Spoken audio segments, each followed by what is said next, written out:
शर्मा जी की बेटी।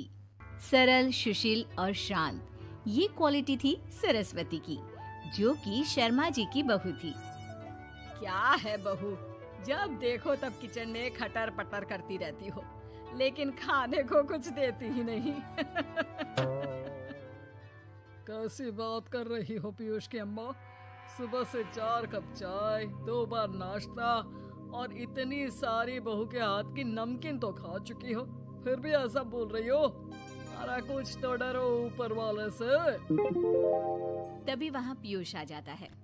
क्या है सरस्वती, इतनी देर लगती है क्या टिफिन बनाने में? एक काम है घर का तुम्हारे पास, वो भी नहीं कर पाती हो वक्त पर। आपका टिफिन टेबल पर रखा है और नाश्ता भी, बाकी का सामान बेड पर रखा है और अब मैं मंदिर जा रही हूँ। सरस्वती मंदिर चली जाती है। उसके जाने के बाद घर में, यार माँ कैसी गवाह लड़के से शादी करा दिया है। मंदिर, पूजा, किचन और सास ससुर के सिवा इसे कुछ दिखता ही नहीं है कि कैसे खुद को स्मार्ट बनाकर रहना होता है, कैसे लोगों से जुड़ना है, बातें करनी है, ऐश करना है। अरे पैसा बचाओ, पैसा बचाओ, और कुछ आता ही नहीं इस लड़की को। जो क्वालिटी तू गलत तरीके से बता रहा है ना, दरअसल एक अच्छी गृहिणी की वही सारी अच्छाई होती है बेटा। घर को चलाना, समाज में इज्जत दिलाना और घर वालों का ख्याल रखना, और चाहिए ही क्यों? अरे क्यों नहीं चाहिए कुछ और? लड़की ऐसी होती है कि घर आए तो पूरा घर बदल कर रख दे, सभी को खुश रखे। लेकिन बहू के अंदर तो ये सारी क्वालिटी है ही नहीं। अरे खुश तो उन्हें रखा जाता है जो खुश रहना जानते हैं। तुम लोगों को तो कोई खुश नहीं कर सकता। पिताजी, अब आप ही लोग सोचिए, क्योंकि मैं किसी और से शादी करना चाहता हूँ। आप लोगों को बहू के साथ रहना है या मेरे साथ? क्योंकि मैं अब इसके साथ नहीं रह सकता। मैं बहू को नहीं छोड़ सकता। उसके मरते पिता को मैंने वादा किया था कि मैं उसे बेटी बनाकर रखूंगा। तो ठीक है ना माँ, तैयार कर ले अपना सामान, हम दोनों किसी और घर में रहने चलेंगे तेरी नई बहू के साथ। अरे हाँ बेटा, वही ठीक है, लेकिन मैं तेरे पिता के बिना भी तो नहीं रह सकती। तो मेरे बिना रह सकती हो? ठीक है, मैं अकेले ही चला जाता हूँ। बेटा वहाँ से चला जाता है, लेकिन सास का दिल नहीं लगता। बहू मंदिर से भी हो आती है और फिर, माँ, पिताजी, खाना लग गया है, खा लीजिए। हाँ हाँ, तुझे बस आता ही क्या है, खाना बनाना और खाना खिलाना। अरे सुन, मेरे सारे कपड़े पैक कर दे। क्यों माँ जी, कहीं जा रही हैं क्या? हाँ बेटे, ये अपने बेटे के साथ रहने जा रही है, लेकिन घबरा मत, तेरा पिता तेरे साथ है। बहू समझ नहीं पाती कि उसके साथ हो क्या रहा है, लेकिन फिर ससुर उसे सारी बात बता देता है। बेटा, ये नई बहू कब आ रही है? मुझसे घर का काम नहीं होता। वैसे भी तेरी पहली निकम्मी बीवी ने मुझे किसी काम का नहीं छोड़ा।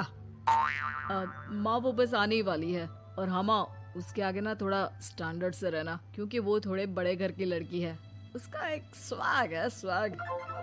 तभी वहाँ एक बहुत सुंदर सी लंबी सी लड़की आती है। हे पीयूष, भागकर कैब से मेरा सामान ले आओ, और हाँ प्लीज एसी ऑन करके जाना। रीमा, ये मेरी माँ है।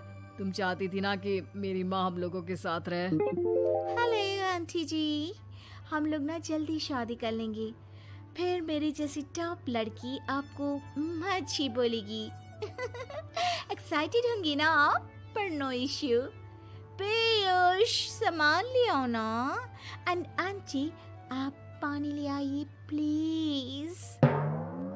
माँ को तो समझ में ही नहीं आता कि वो क्या करे। वो बहू के लिए पानी लेकर आती है तो उसका पैर पर्दे में फंस जाता है और वो गिर जाती है। ओहो, पूरा पानी गिरा दिया। कांच का ग्लास क्यों छूती है जब हाथ पैर नहीं चलते? कितनी मुश्किल से मैंने और पीयूष ने ये गृहस्थी बनाने की कोशिश की है। अरे पर तो क्या हो गया, एक गिलास ही तो टूटा है। अपने घर में तो रोज एक तोड़ती हूँ, लेकिन मजाल है सरस्वती कुछ कहे। और हाँ, मैं पानी वानी नहीं पिलाने वाली, मुझे ऐसी कोई आदत नहीं है। बहू हो, बहू की तरह रहो, समझी? तभी वहाँ पीयूष आ जाता है, जिसे देख रीमा रोने लगती है। देख लो अपनी माँ को। खोटी सुना रही है। और अभी तो मैं आई हूँ, थक गई थी, बस पानी क्या मांग लिया। कह रही है बहू हो, बहू की तरह रहो।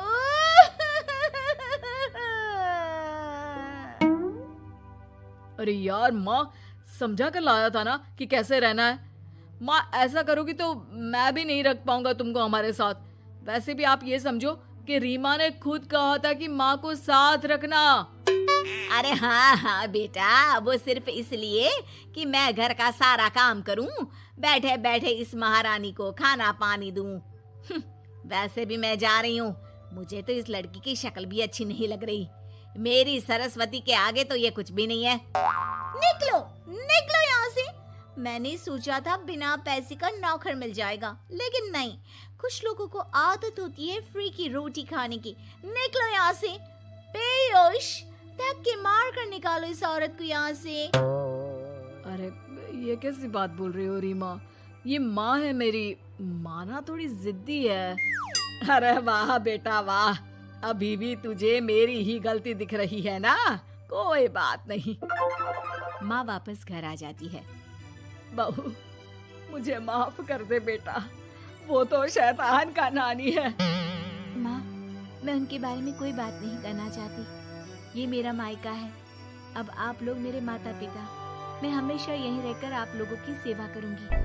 नहीं नहीं बेटा, हम करेंगे तेरी शादी किसी अच्छे लड़के से। अरे कोई जरूरत नहीं है, मैं देख कर आई हूँ जो हालत है ना पीयूष की, वहाँ नहीं टिकने वाला ज्यादा दिन। ना टिके वो उसकी मर्जी, लेकिन मेरी बेटी इतनी गई गुजरी नहीं है जो उसे कभी भी छोड़ो और कभी भी वापस आ जाओ तो वो तुम्हें अपना ले। अब ज्यादा ही हो रहा है आपका। माना मैंने गलत किया बहू के साथ, लेकिन वो उसका पति है।